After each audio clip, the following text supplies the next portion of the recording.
Mishnah 7. We've got to round off Mishnah 7. Chapter 1, Mishnah 7. So it's in the top right-hand corner over there. Let's just review the entire thing to give it context. Nitai ho'arabeli oimer. Nitai of Arabel taught. Arabel being the place where he lived and the place where he was eventually buried, not too far from Haifa. Harchek mishachein ra. Stay away from a bad neighbor. V'al tischaber l'rasha. And don't allow yourself to become connected to or close to a wicked person. So those two we've examined. Va'al tisyoesh min hapur onus. And do not, the translation that they give over here is, do not abandon belief in retribution. So we're going to have to analyze this and just understand what exactly is he saying in those last four words. Va'al tisyoesh min hapur onus. Now, the Hebrew over here is quite specific. There are two words that obviously we need to understand. The one is the word puranus, which is translated in the English as retribution. And the other is the term tisya'esh, which is translated as give up hope. So he says, don't give up hope from retribution. The simplest way to understand that is that one of the things that bugs people tremendously is the question of why, now I'm going to say it in a specific way, why good things happen to bad people. I know many people are bothered by why bad things happen to good people. The truth is many people are also bothered by why good things happen to bad people. So that is the most obvious thing that he's telling us over here. Al tisya eish mina pur onus.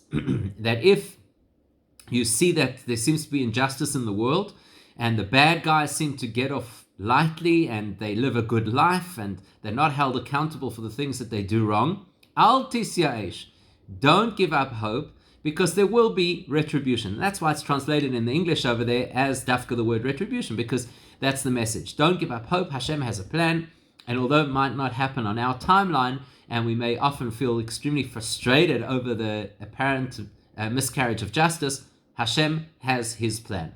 That is the simplest way to understand what he's saying. The only problem with that is it doesn't seem to fit with the flow of the rest of the Mishnah. Because Nitai Harabeli told us, number one, the first thing is you have to pick people to be in your circle who are the right kind of people. He told us, Harchek mishachein ra. Whatever you do, stay away from a neighbor who is bad. And we explained last week that that means a neighbor who's bad for you. It doesn't mean that the person has to necessarily be rogue, but for you, they're bad for you.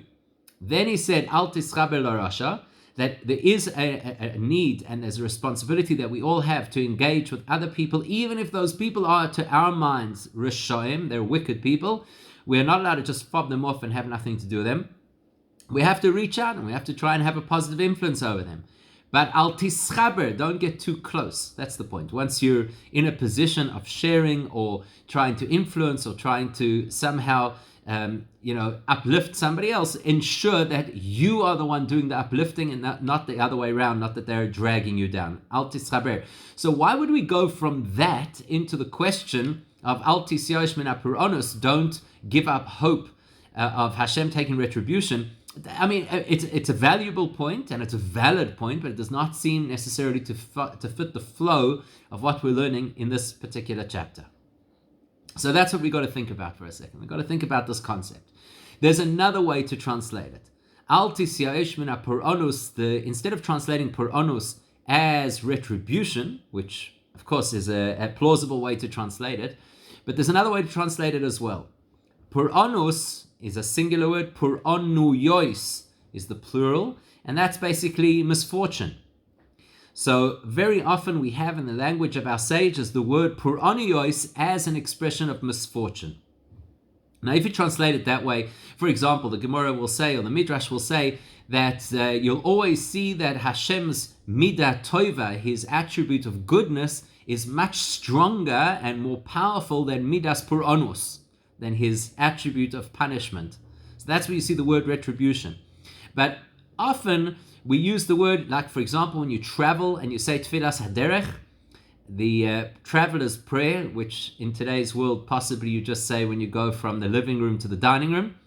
So the traveler's prayer, one of the things that you say is that Hashem should keep us safe, mikol pur onuyois hamisragshois uvois la'olam, which means any misfortune that might come to the world.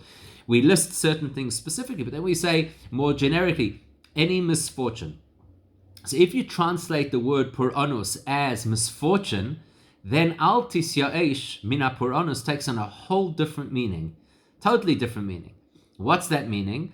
Al tisyaesh, don't give up if you are going through a difficult time. Because unfortunately, the nature of human beings is that what do they say? When the going gets tough, the tough emigrate. So basically what happens is, unfortunately, a lot of the time we have difficulty in our lives, and it's not uncommon for somebody to say, that's it, I give up. I've tried, and I followed the rules. I didn't get involved with the wrong company, as the Mishnah describes. And I made a point of reaching out to other people to try and touch and influence them, but keeping a safe distance, what we call in today's world social distancing. I think he's talking more about spiritual distancing. So I've done everything that I was supposed to do, and I'm still having tzuras in my life. And very often people will say exactly that. I'm not a bad person. Why do these things have to happen to me? So al tisyaesh min hapuranus, don't give up hope if you find that things are not necessarily going as smoothly as you would have wanted. And if you find that you're being challenged, don't let that throw you off your track, off your path. That's life. Sometimes Hashem throws things at us that we don't necessarily expect. So that would be a second way to interpret this concept, al tisyaesh min hapuranus, and it's a bit of a pep talk, a bit of motivation. Things are not exactly going the way that you want. Doesn't matter. Pick yourself up. But there's a third explanation which might well be the most profound of the lot, and that's actually why we left it over last week to be able to talk about it this week, because this is quite a profound concept. And the concept goes like this. There are people in this world who have a completely different attitude to what we have. And I'll explain to you what I mean by that. We live in a world today, whether we are willing to acknowledge it or not, we live in a world today where we have high expectations of how things should go. And what I mean by that is we have high expectations that things should go the way that we want them to go. That's not uncommon in the 21st century. Call it entitlement, call it whatever you want. But that's how we are.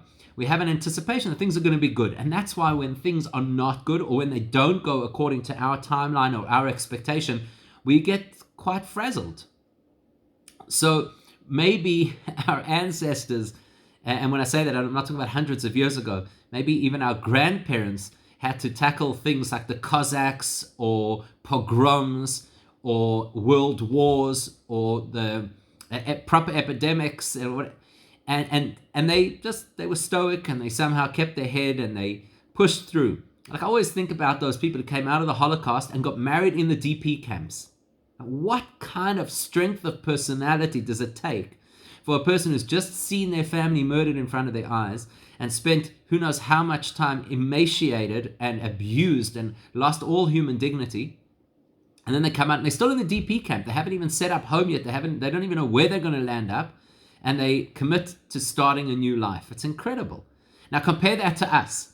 If the internet speed is not fast enough, we already have to take something for stress. If God forbid the power should go out, which unfortunately is a fairly regular occurrence for us, right? It throws us in the most incredible way. We are people, yes, I mean, I'm not trying to defend it. I'm not trying to downplay it. But if you think about it honestly, the lockdown experience that we have just been through is a luxury compared to most of human history.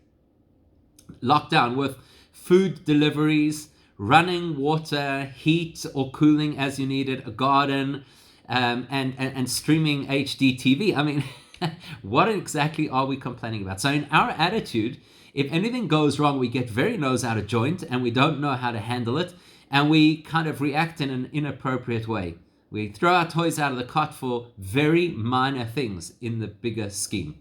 Now, there are other people who have a completely different attitude, totally different attitude to ours. And I'm not talking from a perspective of gratitude, because there are people out there who have a lot of gratitude for a lot less than what we have.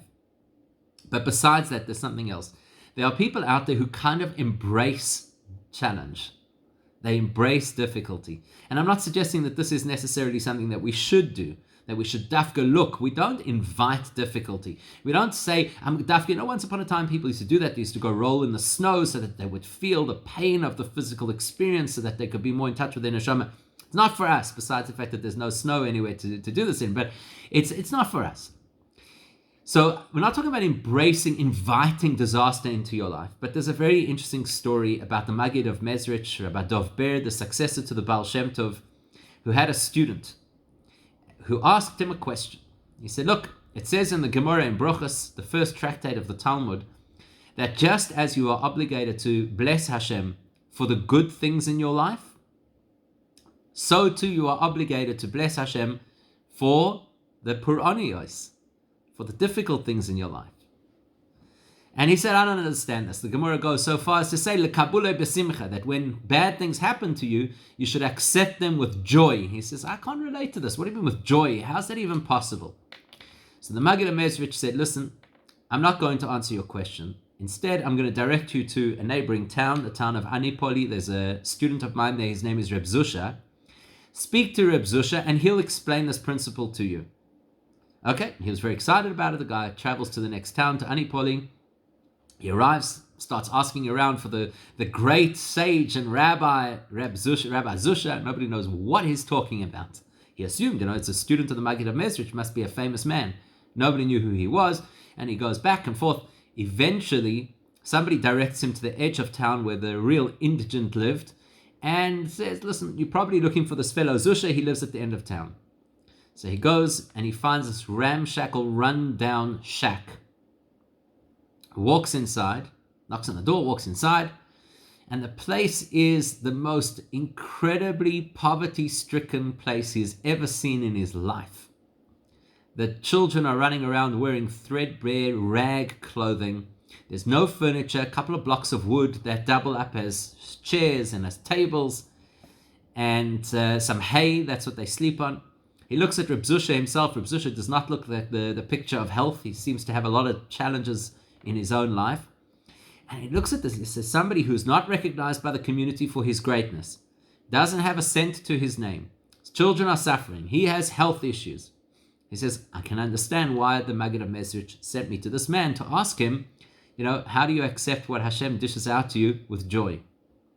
So he says to the fellow, I came from the Maggid of Mezrich, and he sent me to you to ask you this critical question. How does one bless Hashem for the difficulties in life with the same vigor and enthusiasm as you bless Hashem for the blessings in life? And Reb Zusha looks at him with a very sincere look on his face, and he says, I have to be honest, I have absolutely no idea why the Maggid of Mezrich would have sent you to me, because I've never had a day of suffering in my life. How do you like that? Never had a day of suffering. I mean, again, we're the people that if the internet goes down, we're depressed.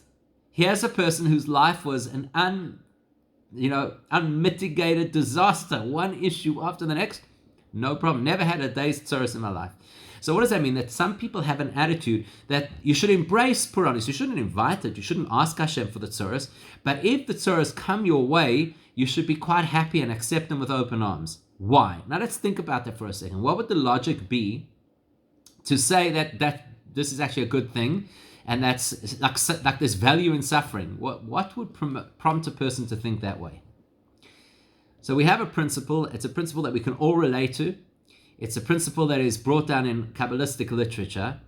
The principle is called Nahama de Chisufa, the bread of shame. And basically it says that the last thing that you want in your life is to have to eat the bread of shame. So what's the bread of shame? Basically, there are two ways that things can work out for a person in life. And when I say work out, I mean work out well. The one way is that things fall into your lap, and the other is that you have to work hard in order to achieve those things. So I don't think there's a person I've ever met in Western society who does not wish that they could win the lottery. Everybody wishes they could win the lottery, right? Amazing, like your life changes. Suddenly you don't have financial worries. It'd be amazing, fantastic. Everybody wants to win the lottery. But if you do the research and you look at what happens to the average person who wins the lottery, it's not such a happy story necessarily. There's a very high percentage of lottery winners who land up losing the money within a relatively short period of time. There are many stories of people who win the lottery and it totally shifts their social standing. So they lose their old friends because they no longer mix in those circles. And then there's all the competition with their new friends because they're new to this whole business of the wealthy elite. And it becomes very difficult. Anyhow, there's a lot of research about it, and it turns out that winning the lottery is not necessarily such an amazing thing. But a person who builds up a business from ground up, a person who schwitzes, what they call in the Yiddish societies, schwitz equity. So a person who works really hard and slogs away, and it wasn't easy, and there were many obstacles along the way. Do you ever hear a story of the person who was a rags to riches, zero to hero story, who turns around at the end and says, worst thing that ever happened to me in my life? Terrible. You cannot believe this. What I went through, it was so difficult. Nobody says that. They'll say it was difficult. There were times that I was going to throw in the towel. They'll say that kind of thing. But nobody's ever going to say, I rue the day that I succeeded. You know, a person can, unfortunately, people do say, I wish I'd never won that lottery. So that's called Nama de Chisufa. That's the principle of bread of shame, something that just drops into your lap, and it always has a bad taste.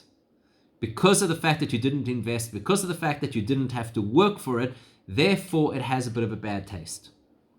So it's for that reason that rather than just plonk the human race down in the Garden of Eden and leave us there, Hashem devised an interesting plan to ensure that we'd be in the Garden of Eden, but then we'd soon enough mess that scenario up and we'd leave the Garden of Eden. Why? Not because he's looking to punish us, but because he wants to give us the sense of achievement. So either you're in the Garden of Eden and you've won the lottery, or you go through a few thousand years of having to work collectively over the course of generations to achieve something, and then it's rich and meaningful and special.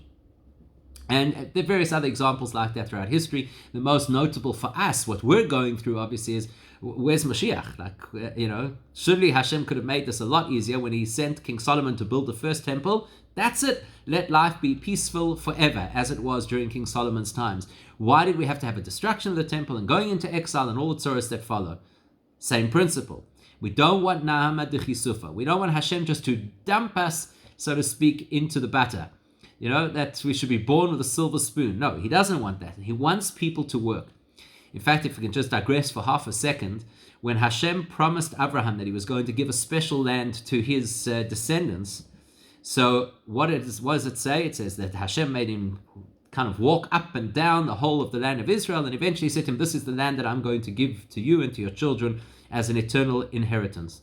So the Midrash says that when he was walking up and down, at that stage, obviously, the borders of Israel were not yet defined. And, of course, it wasn't yet Israel. It was the Canaanite nations and various other nations that were living in that immediate environment. So as Abraham walked up and down and, kind of checked out the area, he also went into areas that were not later going to become part of Israel. And the Midrash tells us that he went to a place called Tyre, which today would be Lebanon. And he saw that the people in that region were quite lazy. They weren't motivated to work.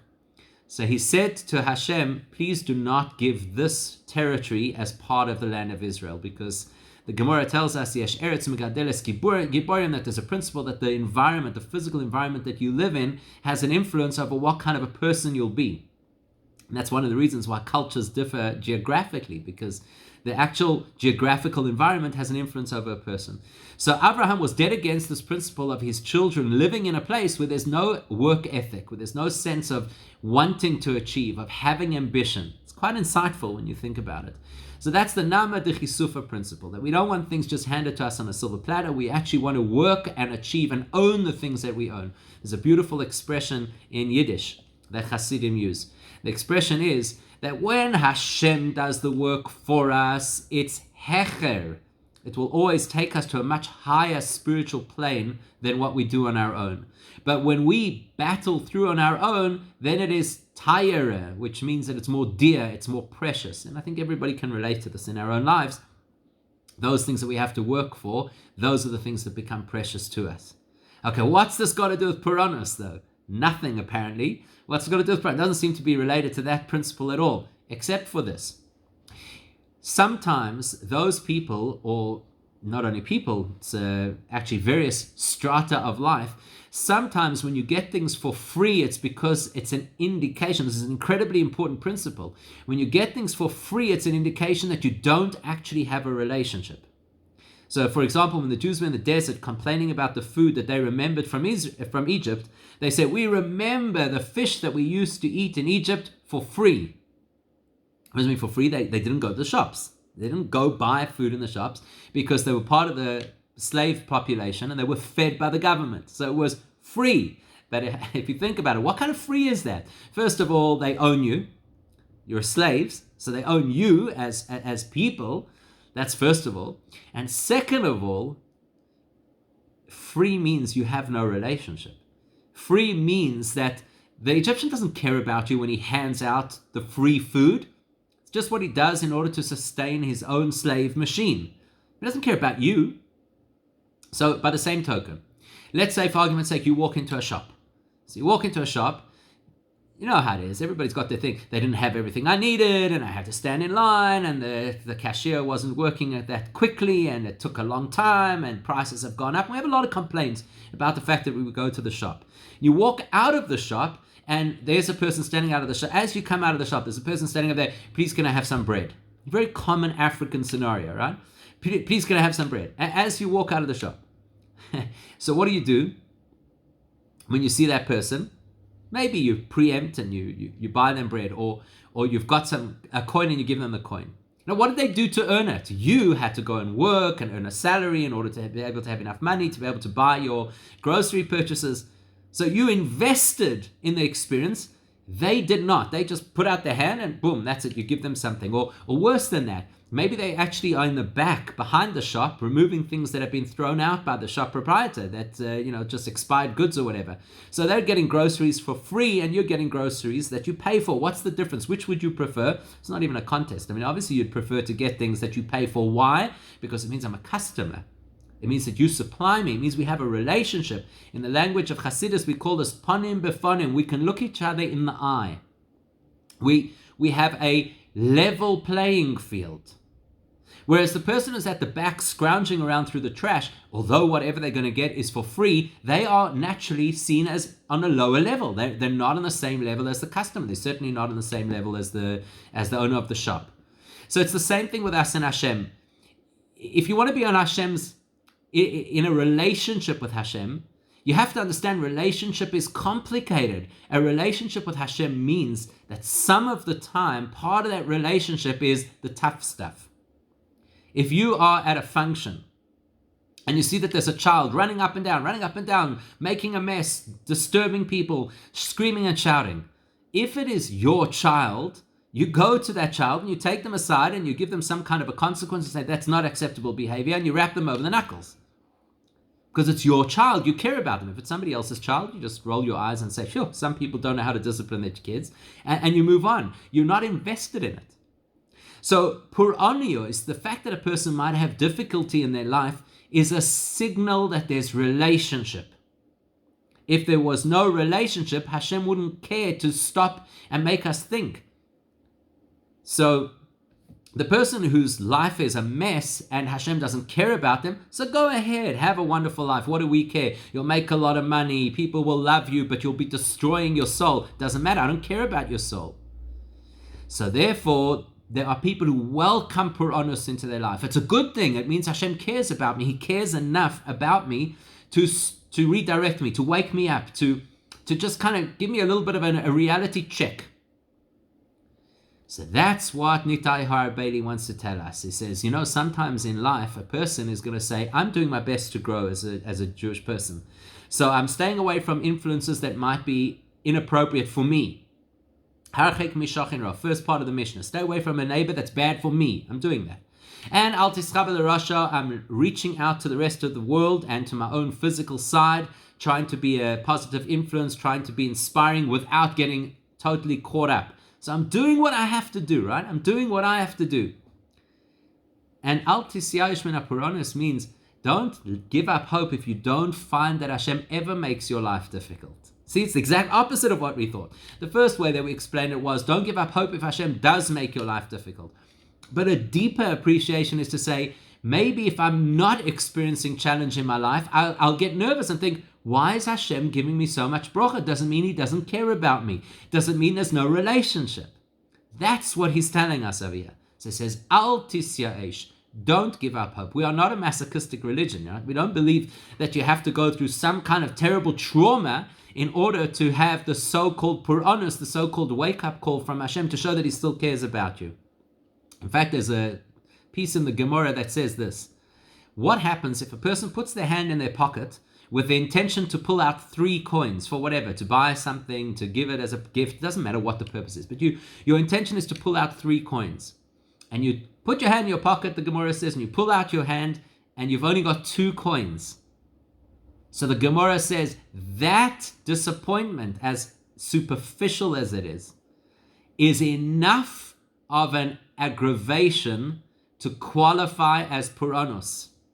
It's enough aggravation to qualify as if Hashem has done something to you just to kind of, like a mosquito, mosquito buzzing. It's not the most traumatic thing in the world, but it can totally aggravate you. So that's what Nitai Harbeli is telling us over here. Don't think that just because we believe that in a meaningful face-to-face relationship, sometimes you get criticized, sometimes you get called out, sometimes you're disciplined. Don't think that that means it has to be hectic discipline to mean that Hashem cares. So in other words, to translate it back into the 21st century, when your internet speed is slow, that is good enough. You don't need, God forbid, to have a global pandemic. You don't need to have a global financial collapse to say, oh, Hashem cares enough about me. He wanted to shake me out of my reverie and welcome me back into a spiritual state. No, a simple thing like a pothole in the road or a guy who cuts me off or takes my parking at the shopping mall. Those things, that's what he's saying. Al tisyayish, don't give up hope that Hashem has abandoned you because the tzoros in your life are not the most hectic, traumatic tzoros. Doesn't have to be bad. Hashem is benevolent and Hashem is kind. All we have to do is be awake enough to recognize that the little blips on our radar are actually wake-up calls. Because if we get to respond to the smaller nudges, then we don't need the real hectic shake-up. So I think that that's like a really